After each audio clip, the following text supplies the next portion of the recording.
જે ચંદુભાઈની ચૂંટણી છે એ વખતે જે અમારા વિનુભાઈ સિંગાડા અને નિલેશભાઈ રૈયાણીની હત્યા થઈ હતી એનો પ્રતિશોધ હતો અને ચંદુભાઈને જે મત મળ્યા છે એનાથી એની જીત થઈ છે. એક બીજું કે એ વખતે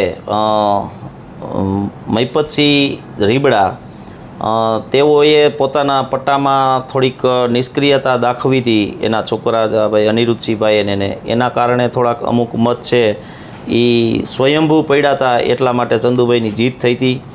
આ એક કારણ મોટું છે. બીજું, ચંદુભાઈની જીત થયા પછી ચંદુભાઈ પોતે વિસ્તારમાં પોતાની નૈતિક જવાબદારી નથી બજાવી શકતા, એટલા માટે બીજી વખત ચંદુભાઈ લડે છે પણ એને મત હાવ ઓછી સંખ્યામાં 3 આંકડામાં મળે છે.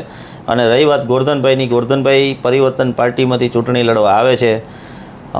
ગોરધનભાઈ ત્યાં ચૂંટણી લડે છે, ત્યાં તમામ સમાજના લોકો એને મત આપે છે, પણ ક્યાંક ને ક્યાંક એવો આખો માહોલ કે સહકારી ક્ષેત્રને કોઈ વ્યક્તિ અને કોઈ સમૂહ જાળવી રાખવા માગતું હોય કે ભાઈ ગોરધનભાઈ અહીંયા આવી જાય તો સહકારી ક્ષેત્રનો જે આપણી પકડ છે એ સાઈડમાં જતી રહે, એવા કારણોસર અમુક મતો ડિવાઈડ થઈ અને ગોરધનભાઈની એમ સમજો ને કે 12,000 મત જેવી ઓછી લીડથી હાર થાય છે એની.